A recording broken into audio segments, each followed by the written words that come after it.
আসসালামু আলাইকুম। মধুমালার ছোট্ট কুটিরে সবাইকে জানাচ্ছি অনেক অনেক শুভেচ্ছা। আজ একটা কষ্টের কথা বলবো। সত্যি কথা বলতে কি, সুখের স্মৃতি খুব কম আছে আমার, কিন্তু কষ্টের স্মৃতি আছে হাজার হাজার। একবার চৈত্র বৈশাখ মাসের দিন শ্বশুর বাড়িতে ছিলাম আমি। তো শ্বশুর বাড়িতে থাকা অবস্থায় শাশুড়ি মামাকে বললো, তুমি রান্না টান্না করো, আমরা ধানের কাজ করি। আমি বললাম ঠিক আছে। তো আমি দুপুরে রান্না টান্না করলাম। তার ছেলে মেয়ে নাতিরা যে যেখানে আছে সবাই আসলো দুপুরে খাবারের জন্য। আমার মেয়েটার বয়স তখন 1.5 বছরেরও কম, বুকের দুধ খায়।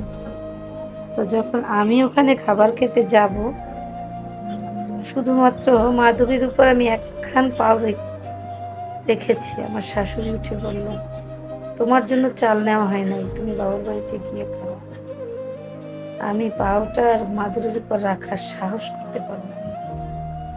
তো একটা হাসি দিয়ে মুস্কি বললাম, কি আম্মা, আমি আসরের পরে যাই। উনি আর কোনো কথা বললেন না। একটা জিনিস বলে রাখা ভালো, আমার দাম্পত্য লাইফের এই পর্যন্ত আমার শাশুড়ি যতদিন ছিল বা শ্বশুর বাড়িতে, আমি জীবনে কোনোদিন একসাথে 3 বেলা খাবার আমার রিজিকের জন্য আল্লাহ লেখেননি। কেন লেখেননি উনি ভালো জানেন, আমি জানি না। এরপরে আমি যখন খাবারটা খেতে বসবো, ওনার এই কথা শুনে আমার খাবার খাওয়া বন্ধ হয়ে গেল। তারপর আস্তে আস্তে আমি কি করলাম, আসরের আজান দেয়, এখন তো অপেক্ষা করলাম। আসরের আজান যখন আসরের আজানটা দিল, আমি আস্তে আস্তে বাবার বাড়িতে চলে গেলাম। বাবার বাড়ির দূরত্ব আমার শ্বশুর বাড়ি থেকে খুবই কাছে, 5 থেকে 10 মিনিটের রাস্তা, সময় লাগবে আর কি যেতে। তো আমি যখন গেলাম, গিয়ে দেখলাম ধানের দিন তো মা পুকুরে গোসল করতেছে, আর আমিও গিয়ে পুকুর পাড়ে দাঁড়ালাম। মা বলল, কি ব্যাপার, তোর মুখটা এত শুকনো শুকনো লাগে? আমি বললাম, মা হেঁটে আসছি, যেন কষ্ট হয়েছে। মা বললো, তাই তুই ঘরে যা, আমি আসতেছি। ঘরে গেলাম, এদিকে পেটে তো আমার ক্ষুধায় আগুন জ্বলতেছে, এত ক্ষুধা লাগছে, মানে ক্ষুধায় বমি আসতেছে আমার। এদিকে মেয়েটা তো দুধ খাচ্ছে। তো মা যখন খাবার খেতে বসবে, চিন্তা করতেছি, আল্লাহ তুমি আমাকে একটু ধৈর্য দাও, কিভাবে আমি সে রাত পর্যন্ত অপেক্ষা করব। কিন্তু আমার মা, মা বলে কথা, মায়ের মতো পৃথিবীতে কিছু হয় না। মা খাবার খেতে বসলো। খাবার খেতে বসার পর জিজ্ঞেস করলো, কি আয় আমার সাথে কটা খাবে? আমি একটু হাসি দিয়ে বললাম, না মা, রাত্রে খাবো, এখন না। কি রান্না করছে তোর শাশুড়ি?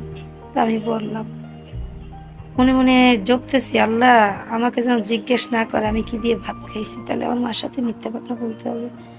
মিথ্যা কথা বলা এবং যারা বলে, আমি দুজনের কাউকেই পছন্দ করি না। এই দুটো কাজের কোনোটাকেই আমার পছন্দ হয় না। তো যাই হোক, মা খাবার খেতে বসে আমাকে প্লেটে খাবার দিল।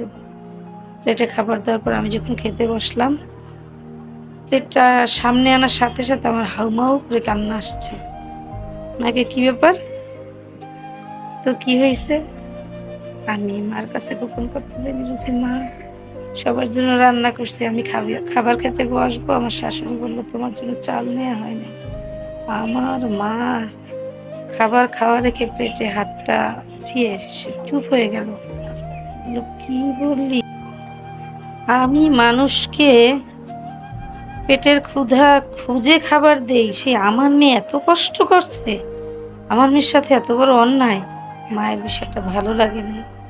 যাই হোক, মা তো সে আবার আমাকে উল্টো সান্ত্বনা দিল। আমার হাজবেন্ড তখন বাড়িতে ছিল না, উনি ঢাকাতে। তো খাবারটা খেলাম, খেয়ে দিয়ে কিন্তু ওই কষ্টটা আমার স্মৃতি থেকে আজও মুছতে পারি না। কিন্তু সেই থেকে একটা শিক্ষা গ্রহণ করছি, যে আমার সামনে বা আমার কান পর্যন্ত যদি কেউ বলে আমি ক্ষুধার্ত, আমাকে এক মুঠো খাবার দেন, আমি তাকে না খাইয়ে জানা মতে আমি কখনো তাকে ফেরত দিই না। আর আমি সব সময় সেই থেকে, আল্লাহ তাআলা যখন আমাকে সচ্ছলতা দান করছে, আমি সব সময়ের জন্যই আমার ভাতের সাথে আমি অল্প একটু চাল বেশি রান্না করি, যে জানি না তো কোনো মুসাফির আসবে, না মেহমান আসবে, না কোনো ক্ষুধার্ত ব্যক্তি আসবে। আমি এটা চিন্তা করে সবসময় খাবারটা রান্না করি। আজকে শ্বশুরবাড়িতে মনে হচ্ছে, স্বামীর ঘরেই মনে হচ্ছে আমার খাবারটা অনেক অতিরিক্ত।